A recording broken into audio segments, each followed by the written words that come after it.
Hi everyone, this is Thambi Medapala, Junior Scientific Officer in Exercise Physiology and SNAS Patiala. So in this second lecture, I would be talking about the basic respiratory physiology and respiratory system. It's a functional organization like the respiratory system complete organization, and the basic organization of the respiratory system of the alveolar system. So that is the functional unit of the respiratory system, and then I would move on the basic the ventilatory mechanism, the basic understanding of the ventilatory mechanism, that is inspiratory process and expiratory process of the respiratory system. And I just move on to the gases transportation of the respiratory system, how the respiratory system once it acquired the gas from the atmosphere and its transportation to the up to cells. And then I just move on to the response of the respiratory system to the various levels of exercise, beginning from the very low grade, moderate, and extreme exercises. Let us start with the basic understanding of the respiratory system with the atmospheric air composition. Yeah, when you look at the basic composition of the atmospheric air, so we have a majority of the air, the atmospheric air is composite of nitrogen, that is around 78%. You can make out here 78% is nitrogen, and 21% is oxygen, and 0.04% is of carbon dioxide, and other gases, inert gases, are there in the atmospheric air. So as we know, as a human being or any life required oxygen. If there is oxygen, there is life. If there is no oxygen, no doubt there is no life at all on the atmosphere or any other planet. In fact, the atmosphere on the earth, surface of the earth, is filled with these gases, mainly the lower part of the atmospheric layer, which is touching the surface of the earth, is approximately consisting of 21 percentage of oxygen, that is what we breathing in and out in every breath. In every breath, so the air is moving inside because we creating the negative pressure inside the lung. So the air is moving from outside to the inside. So during that process, the air which is moving in is facilitating to provide the oxygen to the lungs, to the system, to the body. So when you look at the basic single cell organism like amoeba, like bacteria, so they doesn't have any specific system to acquire the oxygen. So those single cell organelles in the animal kingdom, they simply absorb the oxygen from the atmosphere by their cell membrane, particularly by the cell membrane. As you see, in evaluation, when you look at the human being, so as a the human beings are the highly intellectual and highly developed animals in the animal kingdom. So we developed a separate system for absorption of the oxygen from the atmosphere. If you look at the fish has got the gills, GILLS, gills. So those gills are designed to the absorb the oxygen from the water, the dissolved oxygen in the water. And as a human beings, our lungs or respiratory system is absolutely designed to absorb the oxygen from the atmosphere. So let us see this composition of the atmospheric air. So we have atmospheric air composing of 78% of nitrogen, which is absolutely of no use to our body, we have 21% of oxygen that is very much essential to exist or to sustain the life. And there are three major parts of the respiratory system. We have airways. The airways begins from the laryngopharynx. So we have here the respiratory system starting with the nostril, and then it move on to the larynx, oropharynx, and then it is larynx, and then here the trachea. So the trachea starting from here, the trachea is here. The trachea is made up of C-shape cartilage that is called hyaline cartilage. That's a small soft bone in fact. So that prevents the collapse of the trachea. The trachea, since it's very sensitive and may get collapsed, so it has to be protected by the bone that is the soft bone known as the hyaline cartilage. So there are hyaline cartilages on the trachea, so that the trachea keeps its integrity, so the round shape has to be maintained. And then we have the bronchus, and the right bronchus and left bronchus. The trachea divides into the bronchus, right and left bronchus. We have right lung and left lung. In fact, we have two lungs. These two lungs weighs around 800 grams to the 1 kilo approximately in mature adult men. Here the alveoli is the basic structural and functional unit of the respiratory system. When you look into the deeper part of the respiratory system, these bronchiole divides into the bronchiole, respiratory bronchiole, so finally the sacs, the small sacs. So like this, you can look at here. These the respiratory tree, this is called completely respiratory tree. The respiratory tree undergo 23 times of divisions. The divisions is around 23 times, beginning from the trachea, bronchiole, right and left bronchiole, bronchiole inside. If you look at here in this diagram, we have different branches. So finally we have sacs. These are called the respiratory sacs, known as alveoli. The bag-like structure, very small bag-like structure where gases exchanging process takes place. The movement of air you can see in this manner. So air moves to the nostril, nose, then larynx here, then trachea, then right and left bronchus, and then bronchiole. We have number of bronchiole keep on dividing up to the respiratory bronchiole. This is final respiratory bronchiole, and finally alveolar sacs and alveolus.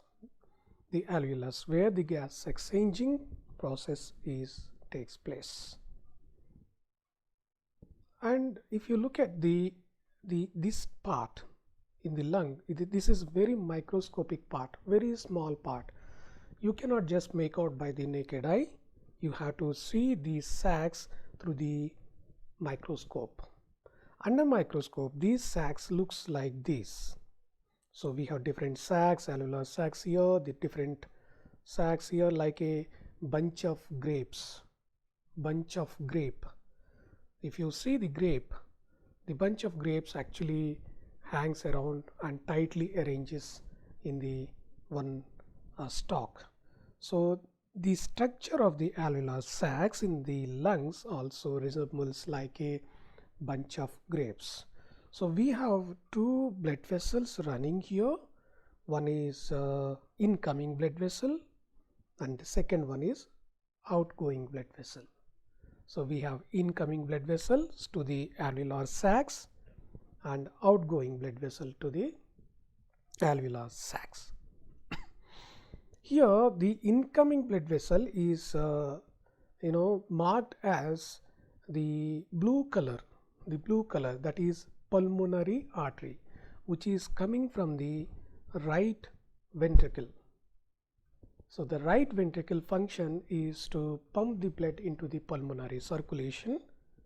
The right ventricle essentially pumps the blood of deoxygenated, which is being collected from all over the body, into the right atrium by superior vena cava and inferior vena cava. So the blood moves into the right atrium through superior vena cava. It covers upper part of the body, and inferior vena cava collect the blood from the lower part of the body and finally channelize into the right atrium. Then the blood moves into the right ventricle. From there, the right ventricle pushes the blood into the pulmonary circulation. So the right ventricle supplying the blood into the pulmonary artery to the pulmonary system, pulmonary circulation, pulmonary artery. So this blue color one is the pulmonary artery branch, which is coming from the right ventricle, and it carries the deoxygenated blood to the pulmonary circulation, where the micro blood vessels, so called capillary beds,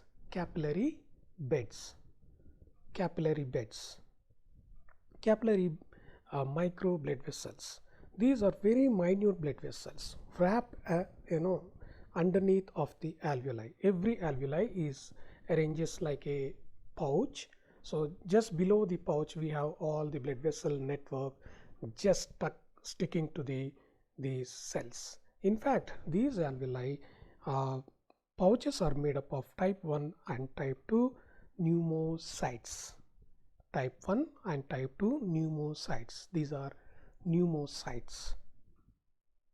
Okay, and once these the blue color, the branch of the artery which is coming from the right ventricle carries the deoxygenated blood, and then here while going back, so this illustration is simplified here. You can just make out right here the blood is coming from the right ventricle through the blue color artery.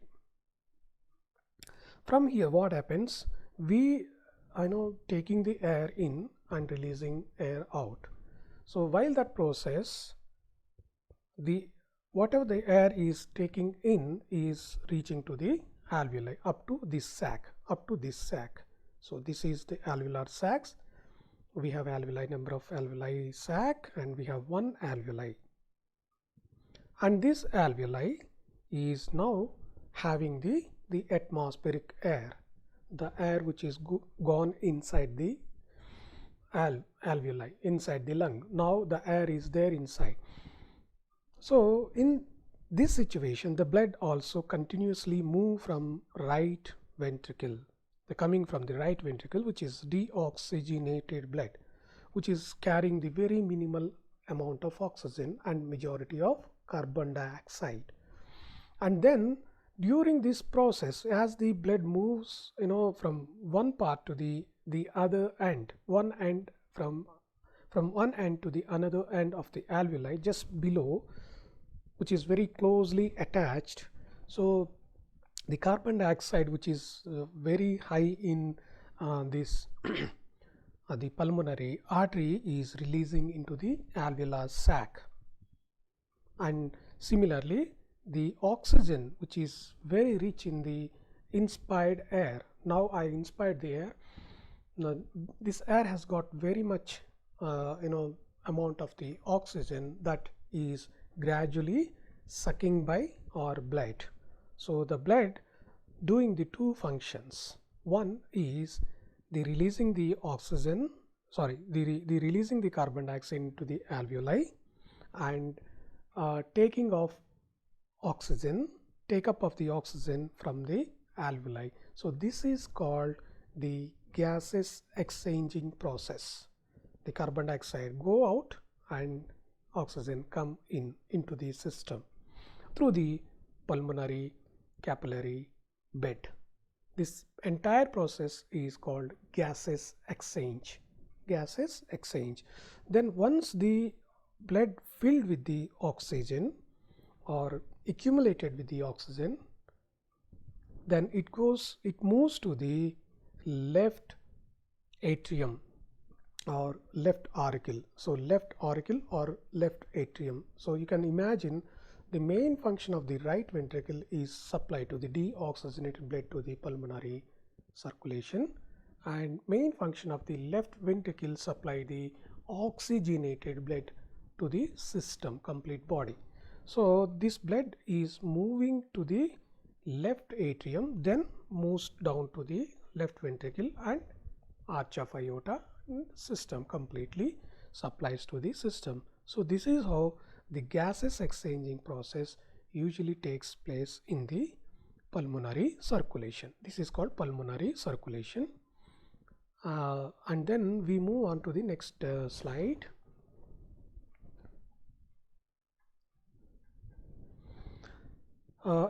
Here the respiratory muscles. The respiratory muscles. In fact, the lungs which I was talking about are, very safely engaged with the chest cage. We have chest cage, we have ribs, the bone ribs and chest cage. So this chest cage is made up of mainly skeletal system. So here this is the skeletal system. We have skeletal system here, and the skeletal system is known as the chest cage. So costal cartilages, these are costal cartilages. This is the sternum. The sternum is here, so the sternal part. So we have different muscles inside the between these costal bones. We have muscles, skeletal muscles. These are skeletal muscles, different skeletal muscles. So then below we have the cage. Actually, if you look at the below of the cage, chest cage, we have one sheet like a structure, skeletal muscle made up of skeletal muscle sheet, that is called the diaphragm, and the external intercostal muscles. These muscles what I was talking just now, just while ago, these are intercostal muscles. These muscles stay between two ribs. So the muscle stays between two ribs. And internal intercostal muscles, we have three varieties of muscles, mainly helping to creating negative and positive pressures inside the lung for the ventilatory mechanism. This is called ventilatory mechanism, process of ventilation. You can make out this sentence here, mechanism of ventilation. So the process of ventilation means inspiration and expiration. The process of inspiration and process of expiration, where the inspiratory and expiratory process is facilitates gases exchanging process. Right. For this we have to have some the structural organization, that is called chest cage, and we have diaphragm. The diaphragm is the sheet, the skeletal muscle sheet, lying between the abdomen and thoracic cage. And the thoracic cage is made up of mainly bones. Those are called the costal bones. In between costal bones we have the different muscles, intercostal muscles, external intercostal muscles, internal intercostal muscles, and oblique intercostal muscles. So mainly diaphragm, intercostal muscles of external and internal are helping to inspire and expire the gases. That is called ventilatory mechanism. And now let us see what is the mechanism, how the mechanism operates in the respiratory system, how the mechanism is helping to inspire the air and expire the air. So we have two processes in this ventilation. One is inhalation, inspiration, and exhalation or expiration. Inspiratory process, expiration. So remember, the inspiratory process is the active process. Inspiratory process is the active process where the muscle contraction is involved. Only inspiratory process, the muscle contraction is involved. What are those muscles? I already shown here the diaphragm, external, internal, intercostal muscles. These muscles contract and facilitates the inspiratory process. And how does it possible? We have two varieties of movements during the inspiration. One is the bucket handle movement. So the chest, for example, this is the chest cage. I just took the transverse section of the chest. Now this is the chest position. So this is called bucket handle movement. So when the chest is the resting position, the ribs arrangements looks like this. When inspiratory process, the ribs actually expand. So the ribs try to move up because of contraction of the intercostal muscles. This is called bucket handle movement. Bucket handle movement. And second movement during the inspiration, the pump handle movement. The chest cage moves like this direction. This is pump handle movement. Inspiratory position, what happens during inspiration, the chest cage move like this and move like this. So in this process, the anteroposterior diameter and transverse diameter of the chest cage increases. Anteroposterior diameter increases and lateral diameters increases. At the same time, the diaphragm provides majority of inspiratory strength. Or diaphragm contributes the majority of inspiratory process. Diaphragm descends down, diaphragm go down slightly. So ultimately vertical diameter increases. The total process happens during the inspiration.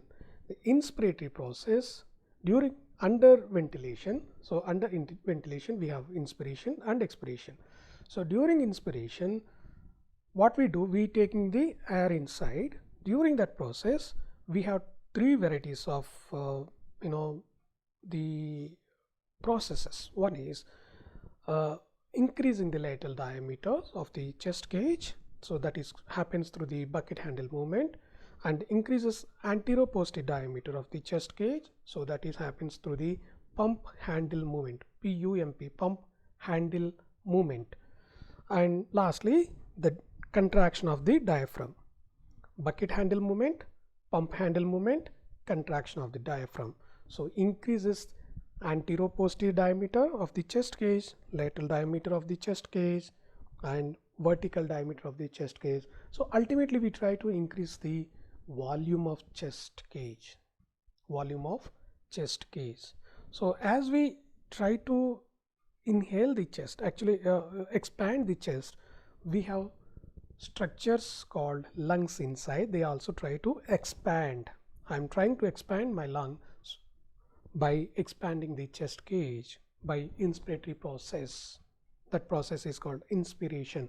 So this process, what happens, we creating the negative pressure inside the alveoli, inside the chest cage.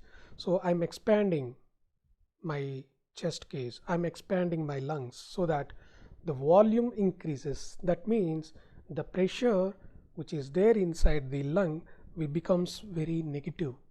So that sucks the blood from that sucks the air from the atmosphere. As I created the negative pressure, as I expanded the lung, so air moving inside. So inspiratory process, simply remember, we creating the negative pressure inside the lung. We creating the negative pressure inside the alveoli. The air is moving from atmosphere to the inside the lung. So this process is called inspiration. And what happens during the expiration?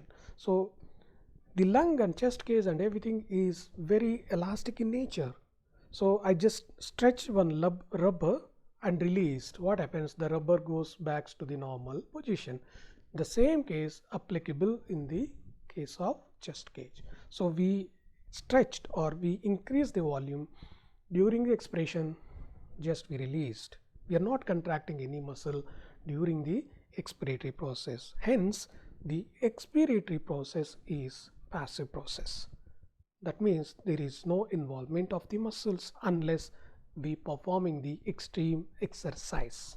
In normal circumstances, there is no muscle involvement in the expiratory process. Expiration in a way is simple, relaxed process. So inspiration, we contracting the diaphragm, contracting the intercostal and extracostal internal and external intercostal muscles, and during the expiration we simply relaxing. Because of recoiling, we creating the positive pressure during the expiration. Now you can make out inspiration, I created some negative pressure inside so that air moved inside, and expiratory process I released. I just relaxed my muscles so that my chest case is squeezed so that it created positive pressure. So in simple way, we creating negative and positive pressures inside the alveoli. So air is moving in and move out, moving in and move out. So this entire process is called ventilation. You can go through this information also. And coming to the lungs volumes and capacities. Lung volumes and capacities. Yeah, this diagram is indication of spirogram. So this is the spirogram diagram. The spirogram means, spirometry means measurement of the volumes and capacities of our lung.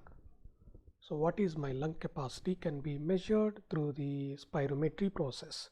Spirogram or spirometry is a very simple process and can be measured your volumes and lung capacities through machine, which is essentially there in the physiology department. So in NIS we have spirometry.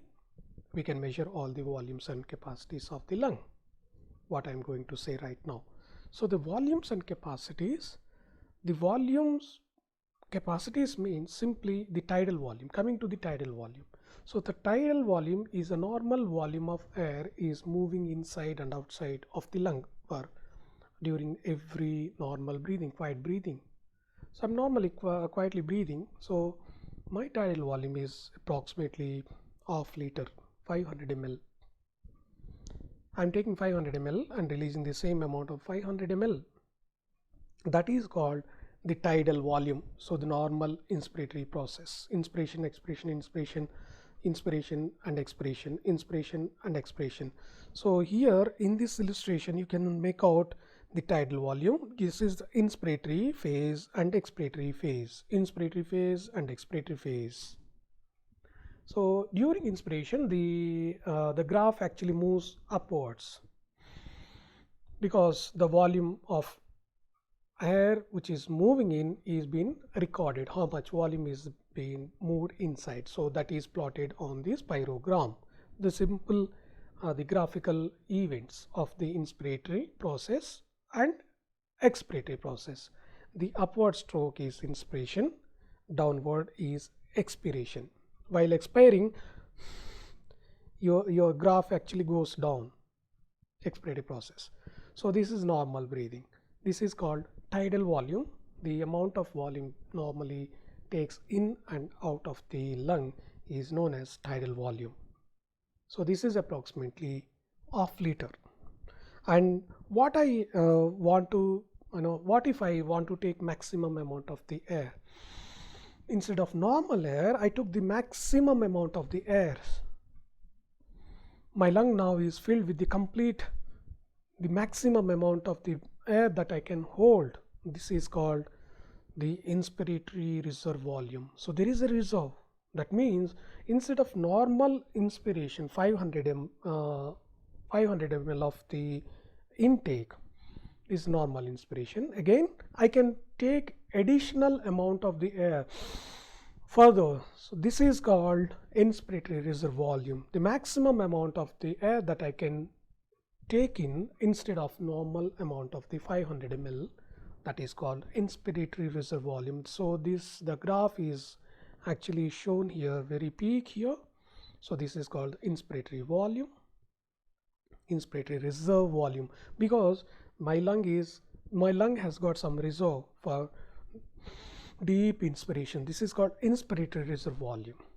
And once I took the deep breath and again I wanted to blow completely the amount of air present in my lung, completely I just blown out.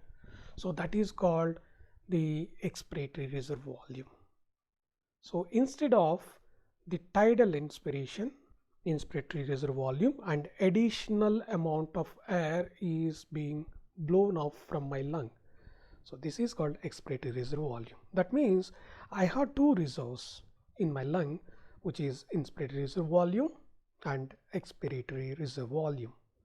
So this inspiratory reserve volume, expiratory reserve volume and tidal volume is considered as a vital capacity.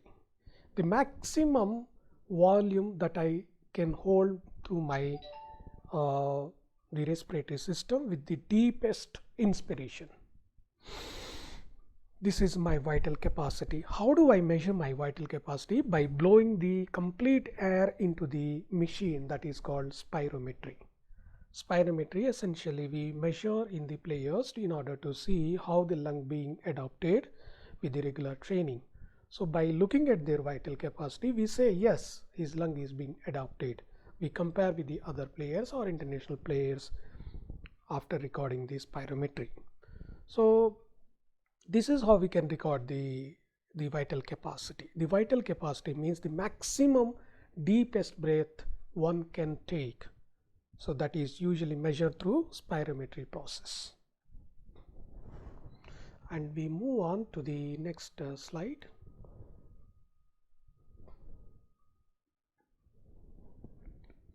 So in this illustration, we can able to see the gaseous transportation of oxygen and carbon dioxides.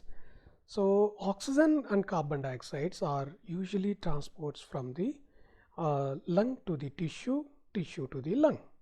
So here we can make out the very simplified the illustration by which it been shown the right side of the heart and the left side of the heart. So the right side of the heart is pumping the right ventricle, as I mentioned in earlier slide. The right ventricle pumping the blood into the pulmonary artery. Yes, here the pulmonary artery is consisting of less oxygen, deoxygenated blood. So once the pulmonary artery reaches to the alveoli, this is alveoli, as I'm shown earlier slide, alveoli, and here the gases exchanging process is happening, in which the carbon dioxide releases into the alveoli and oxygen is picking up from the alveoli.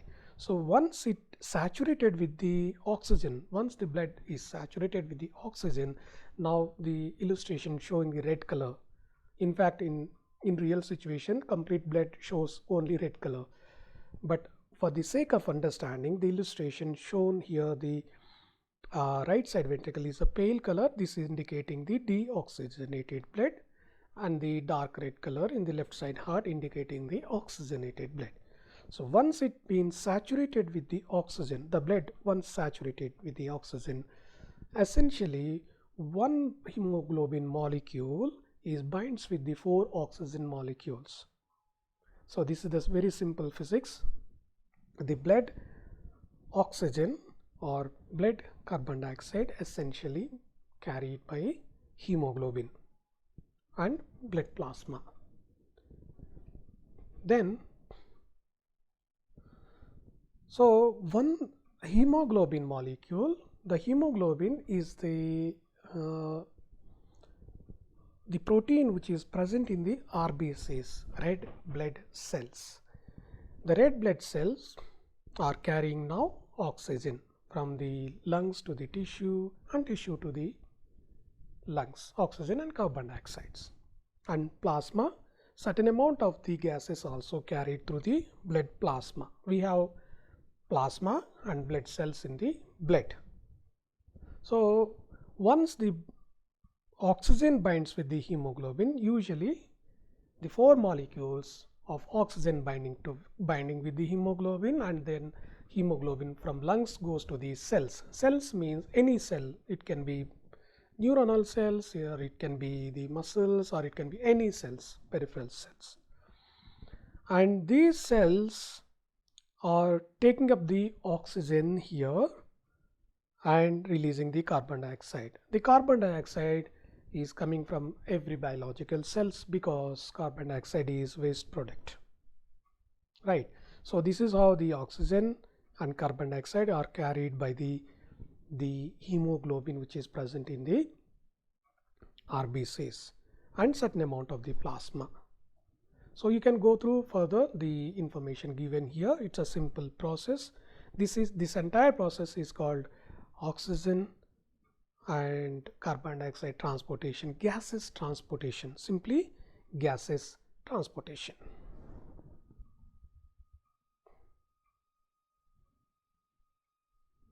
I just wanted to show the ventilatory response of the breathing. Lastly, the exercise and how the ventilation is responding to the exercise. So during exercise, what happens? The tidal volume increases. That means the normal amount of 500 ml that we taking in and out becomes maximum during the expiration. Very fast. I just have shown the spirogram, inspiratory expiratory process, how it happens. During the inspiratory process, during the exercise process, the inspiration and expiration becomes very categorical, very fast. Rate as well as depth of the inspiration increases. So that is what's shown here. The exercise stimulates the increasing the tidal volume, increase the rate as well as depth of the respiration, and increase thereby ventilation. So the ventilation means how much of air that is being consumed by a person per minute. How does we acquire it?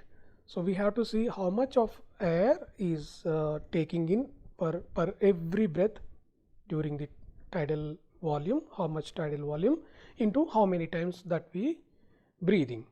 So tidal volume into breathing frequency, that we get the ventilation. Tidal volume and breathing frequency. Tidal volume, for example, 1 liter, breathing frequency is 20 times. 20 times into 1 liter, so that we get 20 liters is the ventilation. In normal circumstances, we may breathe or ventilate approximately 10 liter. During moderate exercise, we may take approximately 1 liter per breath instead of 500 liter, because our ventilatory capacities are occupied by the reserve capacities are occupied by the tidal volume, the maximum amount that we try to take because of the extreme demand of oxygen from the lungs. So this graph is showing the exercise timing on the x-axis and the pulmonary ventilation liters per minute on the y-axis. As I already have said, the ventilation, pulmonary ventilation means amount of volume that we inspire and expire per breath, that is called tidal volume, into breathing frequency, how many times that we breathe during the exercise or during the rest.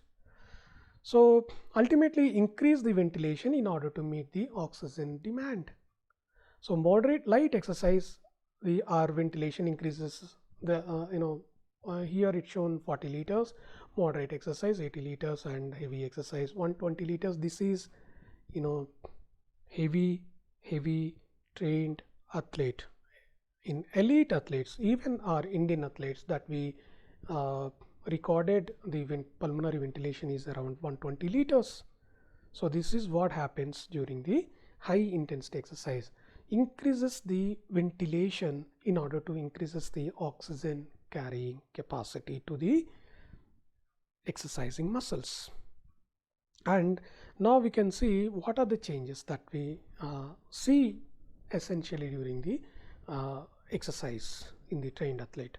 Increases the diffusion area. That means at the alveolar stage, I just mentioned the beginning slide, the alveoli has got the pulmonary, capillaries, and alveoli is the one structural functional unit of the respiratory system and all.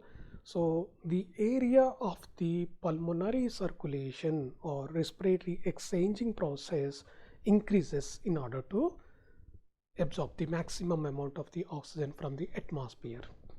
Simply the oxygen is dissolving in the blood from the alveoli. Only the simple process that is called gases exchanging process, that essentially happening because of high and low pressures, the pressure gradients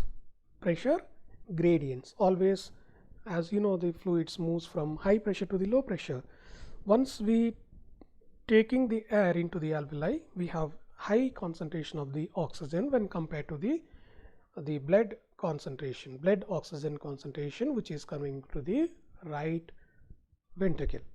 Right now increases the diffusion area and increases the diffusion across the respiratory membrane and effective transportation of the gases. Gases transportation needs to be very dynamic because we have to supply to the exercising muscles. The oxygen is essentially supplies to the exercising muscle.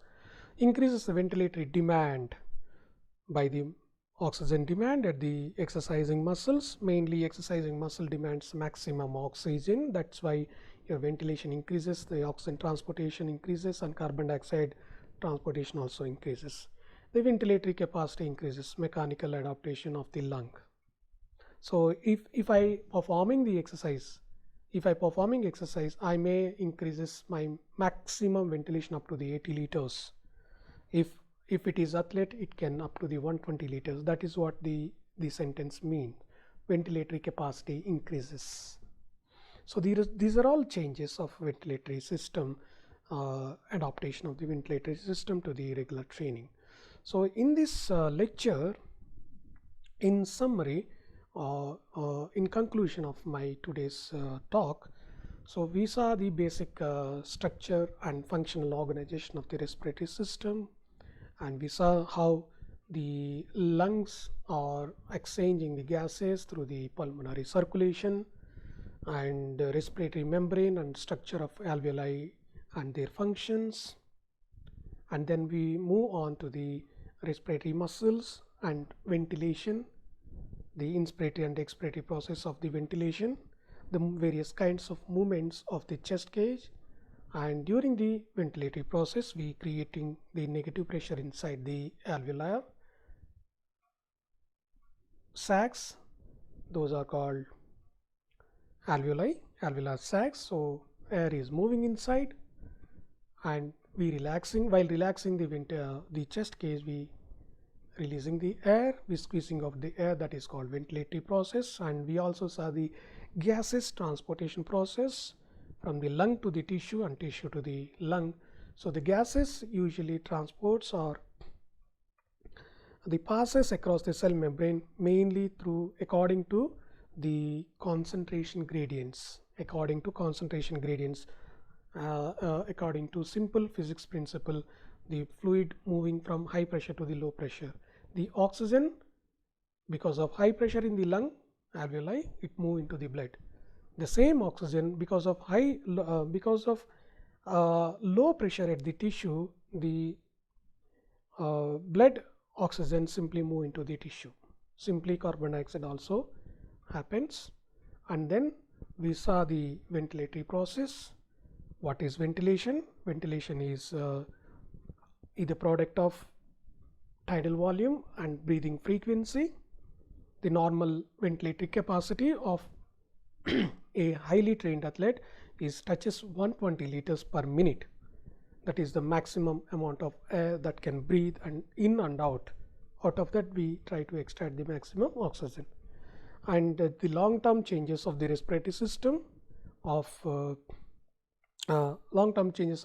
system to the regular training, like increases the diffusion area, increases the diffusion capacity, and transportation efficiency increases, and ventilatory demand increases, and ventilatory capacity also increases. These are all about the very basics of the structure and functions of the lung as far exercise physiology is concerned. So with this, I am concluding today's lecture. Thank you for watching.